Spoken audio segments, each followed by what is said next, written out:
बसंत पंचमी के दिन देवी सरस्वती की पूजा की जाती है, जो ज्ञान, संगीत और शिक्षा की देवी हैं। बसंत पंचमी को श्री पंचमी और ज्ञान पंचमी भी कहा जाता है। ये त्योहार माघ महीने के शुक्ल पक्ष की पंचमी तिथि को पड़ता है। हिंदू परंपराओं के अनुसार पूरे साल को 6 ऋतुओं में बांटा गया है, जिसमें बसंत ऋतु, ग्रीष्म ऋतु, वर्षा ऋतु, शरद ऋतु, हेमंत ऋतु और शिशिर ऋतु शामिल हैं। इन ऋतुओं में से बसंत ऋतु को सभी ऋतुओं का राजा कहा जाता है और इसी कारण जिस दिन से बसंत ऋतु की शुरुआत होती है उस दिन को बसंत पंचमी के पर्व के रूप में मनाया जाता है। तो आपको बताते हैं बसंत पंचमी की तिथि, शुभ मुहूर्त क्या है, बसंत पंचमी का त्योहार क्यों मनाया जाता है और कब इस पर्व को मनाने की शुरुआत हुई थी, इस दिन क्या करना चाहिए और क्या नहीं करना चाहिए। जीवन में नई चीजें शुरू करने का एक शुभ दिन है बसंत पंचमी। बहुत से लोग इस दिन गृह प्रवेश करते हैं, कोई नया व्यवसाय शुरू करते हैं, नई महत्वपूर्ण योजनाएं शुरू करते हैं।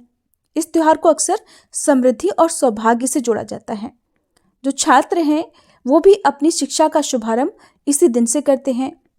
धार्मिक मान्यता है कि इस दिन माता सरस्वती प्रकट हुई थी, इसलिए बसंत पंचमी के दिन सरस्वती माता की विशेष पूजा की जाती है। माँ सरस्वती को विद्या और बुद्धि की देवी माना जाता है। बसंत पंचमी के दिन माता सरस्वती से विद्या, बुद्धि, कला और ज्ञान का वरदान माना जाता है। इसलिए लोगों को इस दिन पीले रंग का ज़्यादा से ज़्यादा प्रयोग करना चाहिए। पीले रंग के वस्त्र पहनकर पीले ही फूलों से देवी सरस्वती की पूजा करनी चाहिए। हिंदू मान्यताओं के अनुसार ऐसा कहा जाता है कि भगवान ब्रह्मा जी ने इसी दिन ब्रह्मांड का निर्माण किया था। सृष्टि की रचना करके जब उन्होंने संसार में देखा तो उन्हें चारों ओर सुनसान निर्जन ही दिखाई दिया। वातावरण एकदम शांत लगा, जैसे किसी की वाणी ही ना हो। ये सब देखने के बाद ब्रह्मा जी संतुष्ट नहीं थे। तब ब्रह्मा जी ने भगवान श्री हरि से अनुमति लेकर अपने कमंडल से पृथ्वी पर जल छिड़का और जल छिड़कने के बाद वहां पर एक देवी प्रकट हुई। देवी के हाथ में वीणा थी। भगवान ब्रह्मा जी ने उनसे कुछ बजाने का अनुरोध किया ताकि पृथ्वी पर सब कुछ सूना सूना ना लगे। परिणाम स्वरूप देवी ने कुछ संगीत बजाना शुरू कर दिया। तभी से उन देवी को वाणी और ज्ञान की देवी सरस्वती के नाम से जाना जाने लगा। उन्हें वीणा वादिनी के नाम से भी जाना जाता है।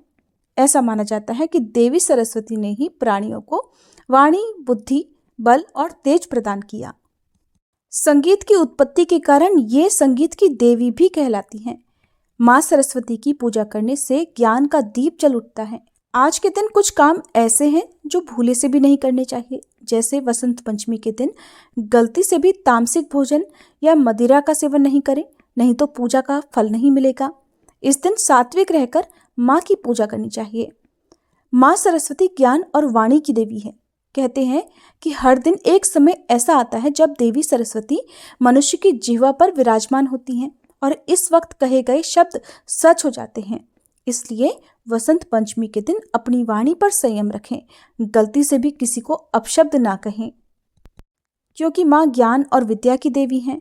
इसलिए वसंत पंचमी के दिन माँ का आशीर्वाद पाने के लिए कलम, दवात, जो शिक्षा से जुड़ी हुई वस्तुएं हैं, उनकी पूजा की जाती है। ऐसे में आज के दिन पुस्तकों को भूलकर भी किसी प्रकार का नुकसान ना पहुंचाएं, ना ही किसी की पुस्तक या कॉपी को फाड़ें। इससे आपकी शिक्षा, आपके कैरियर पर बुरा असर पड़ सकता है। वसंत पंचमी के दिन वसंत ऋतु की शुरुआत होती है। ऐसे में इस दिन नए पौधे लगाने चाहिए। पेड़ पौधों को भूल से भी नुकसान नहीं पहुंचाना चाहिए, ना ही इन्हें काटना चाहिए।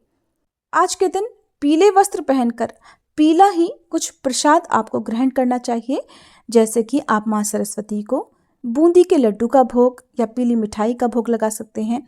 पीले मीठे चावल का भोग माँ को अर्पित करके आप उसे भी प्रसाद रूप में ग्रहण कर सकते हैं। भूल से भी काले रंग के वस्त्र पहनने से आज के दिन बचना चाहिए। इस बार 14 फरवरी बुधवार के दिन वसंत पंचमी का पर्व मनाया जाएगा। पंचमी तिथि प्रारंभ होगी 13 फरवरी मंगलवार की दोपहर 2:43 से और समाप्त होगी 14 फरवरी बुधवार की दोपहर 12:10 पर। पंचमी तिथि के दिन देवी सरस्वती की पूजा का शुभ मुहूर्त रहेगा सुबह 7 बजे से दोपहर 12:10 तक। इस दिन अबूझ मुहूर्त रहता है, इसलिए कोई भी शुभ या नया काम आज के दिन आप शुरू कर सकते हैं। ये थी आज की वीडियो।